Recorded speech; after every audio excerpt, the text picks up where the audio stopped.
moments of the NFL on EA Sports.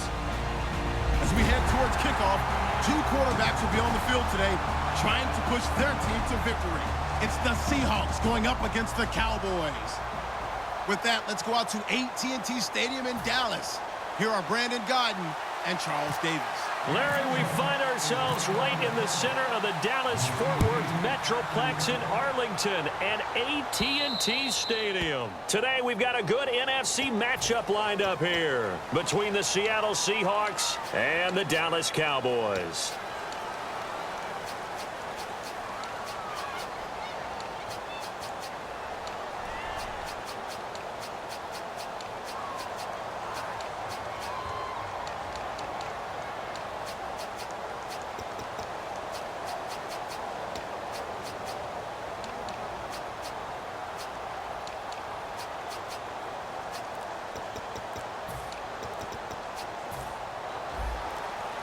The play clock's running down. And now with the play clock winding down, Jason Garrett opts to take a timeout. They'll have 2 remaining as we step aside here in this first quarter.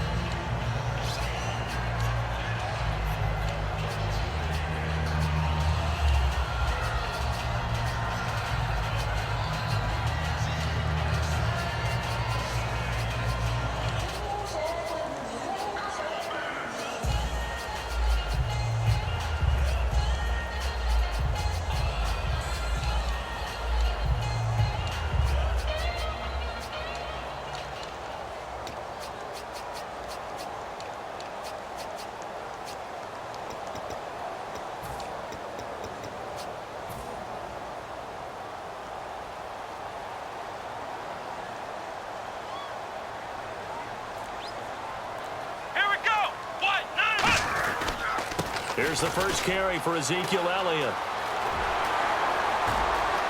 Ezekiel Elliott gonna take it the distance. Touchdown, Cowboys. Ezekiel Elliott, 60 yards. And the Cowboys have taken the early lead.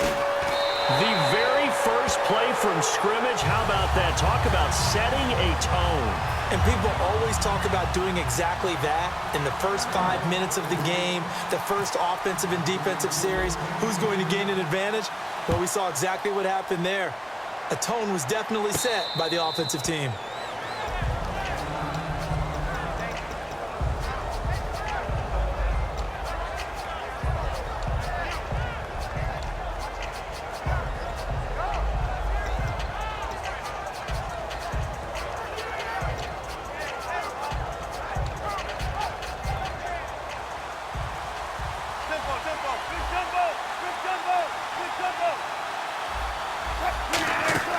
Well, throw on first down with Wilson, eluding the pressure right.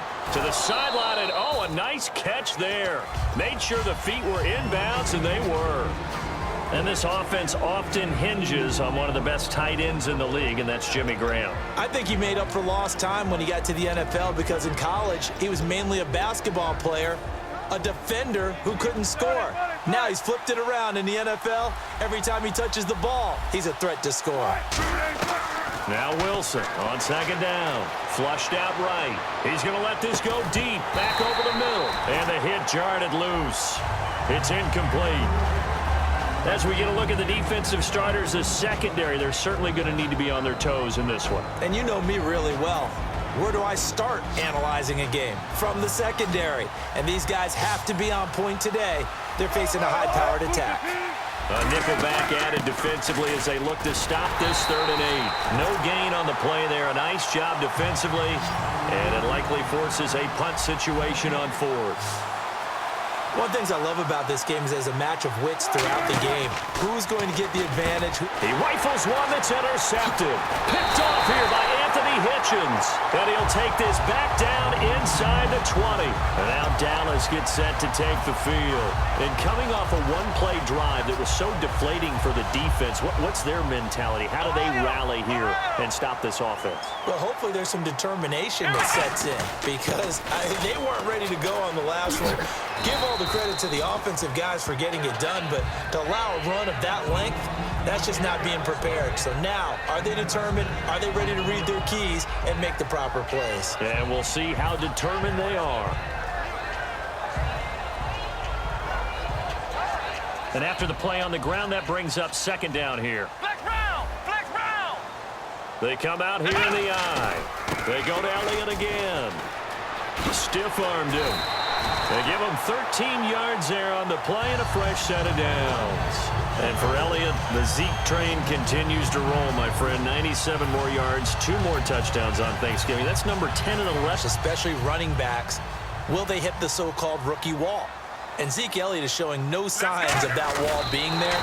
But I think it's because of the way they use him and the way he goes about his business. When he doesn't carry the football, he still carries out his play fakes. He still blocks. He does everything in addition to being able to catch the ball. And if there's a wall, he ran through it.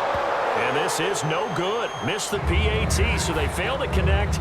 And this remains a 13-0 game. Bailey now to kick it away after the touchdown. And a fair catch signaled for and taken successfully. And the 11 on offense coming back out for Seattle and maybe a little tired, maybe a little jet lag. The Seahawks have traveled over 27,000 miles this season, and the 5,000-mile round trip to Tampa was their second jaunt to the East Coast in 3 weeks. I've never met a team in the NFL that's less concerned about their travel than the Seattle Seahawks. And that's good. And that's good for them. And you're right. They could be tired. They could be fatigued. As you said, second time in 3 weeks. You'll never hear it come out of their mouths. Their head coach, Pete Carroll, whatever you put in front of us, we'll deal with it. Let's just get on the plane and go play. And I think it serves them pretty well overall. On second down, Wilson. Oh, the ball comes out on the hit, but they'll say it's incomplete. Tyler Lockett was the target there, and it's third down. The good signal callers would never go back in the huddle and play the blame game because they need those guys to protect him. But on that last one, his offensive line, they lost their leverage very quickly, and that's why they were able to get to him and hit him as he tried to throw the football and force an incompletion. Wilson escaping the pressure right. And he is out of bounds, getting it across the 30-yard line. It'll be a gain of 15 on the play, and that'll bring up fourth down.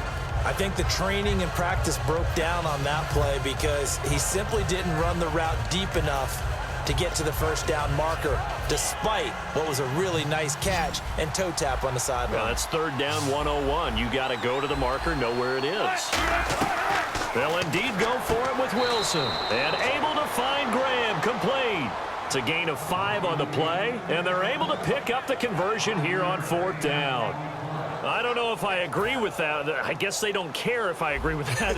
But, boy, you have to be surprised by that, right? I definitely was surprised that they decided to go for it in this situation. But they must have either felt like they either had a great play call on or they're trying to show extreme confidence. Everything about that play was beautiful. A great corner route where the receiver worked the defensive back inside and then broke back to the outside to the corner. But the outside, he threw the football. As the receiver turned around, the ball greeted him. For Graham, he hauled in 6 catches in Week 12, 67 yards. And by the way, a happy belated birthday to Mr. Graham. Turned 30 on November 24th. Oh, that's very nice of you. You're so considerate. I like that. Well, thanks. And you know what be here all week. And you know what else he really likes? What? His health. Yeah, absolutely. His knee is back, totally sound. He's running around like the Jimmy Graham we knew in New Orleans and making those big-time plays where he goes over the top of everyone to catch the ball. Flush to his right. And no escaping this time as he'll go down. They got him for a sack. And on that one, the protection just broke down. You've got to have that leverage, don't you? We always talk about low man wins in the running game for an offensive lineman versus a defensive lineman. It's essentially the same thing in pass protection. Get lower than that defensive lineman so that you can keep your balance and keep him away from your guy trying to throw the football. And he will have the first before he's brought down right on the chalk of the 20. We talk about mobility on quarterbacks all the time. Here's where it really pays off. Able to move, evade, and is accurate throwing on the run and picking up a first down. It'll be a gain of 8 yards, and it'll be a second down. Boy, the evolution of the game and how these guys on plays like that can get out of the pocket, keep plays alive, it just makes things so much harder for defenses. It really does, and we're talking about an era in the game where the quarterbacks are the most athletically gifted that we've seen in a bunch. I mean, when you talk about collectively, it's unbelievable. So their ability to move is practiced now. It's not necessarily, oh, he just took off and you guys figure. And now the Cowboys are going to call another timeout. And that's their second charge timeout here in this first quarter. They're down to 1 remaining. And the seemingly endless drive continues. They come out here in the eye. And he's across the chalk into the end zone. Touchdown, Seahawks. Russell Wilson taking it in. And the Seahawks able to make this a close game again. And they'll get set here looking for the 2-point conversion.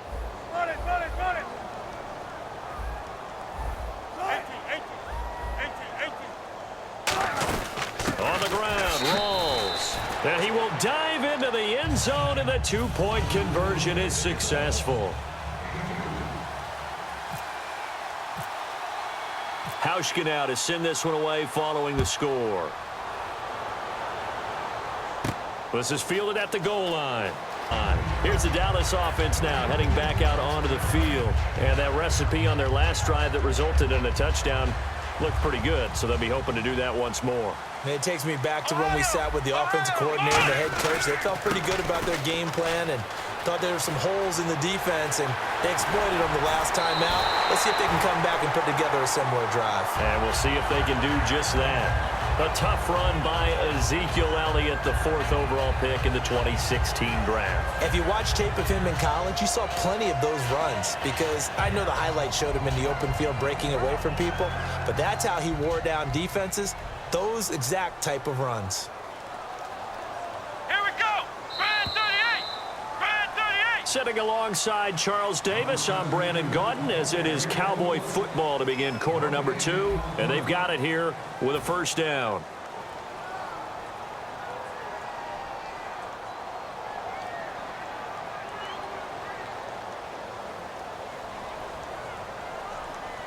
They come out here in the eye. They keep on the ground with Elliott. And this one goes nowhere. Losing yardage on the play back at the 46. It's a loss of a yard there, and now second down.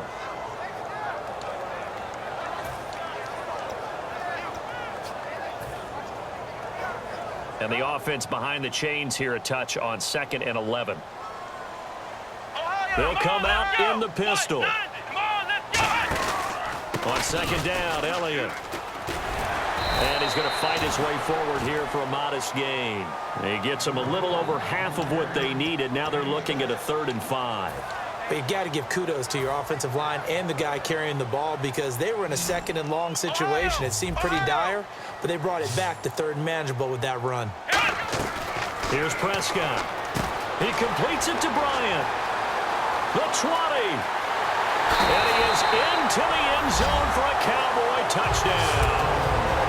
Des Bryant, 47 yards. And the Cowboys will extend their lead. So on 3rd and medium, they dial up the pass, and it works to hit the end zone. And it's really not a surprise to me. That's a throwing down in the NFL because of how tough it is to run the football.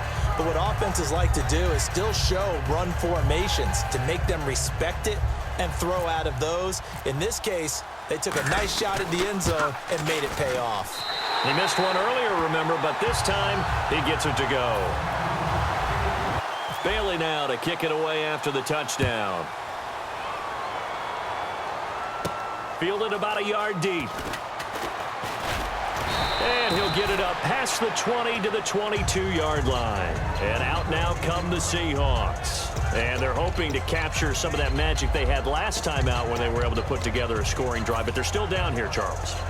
Not the major concern, though, because of what you talked about. They scored the last time out. They feel good about themselves. They feel like their game plan is now in effect. They know how to attack and what plays they want to put together. But they've got to keep it moving in the right direction because, as you did note, they are down on the scoreboard. Now it's Wilson. And he will go down. A Cowboys sack. The corner blitz pays off there as they sack him.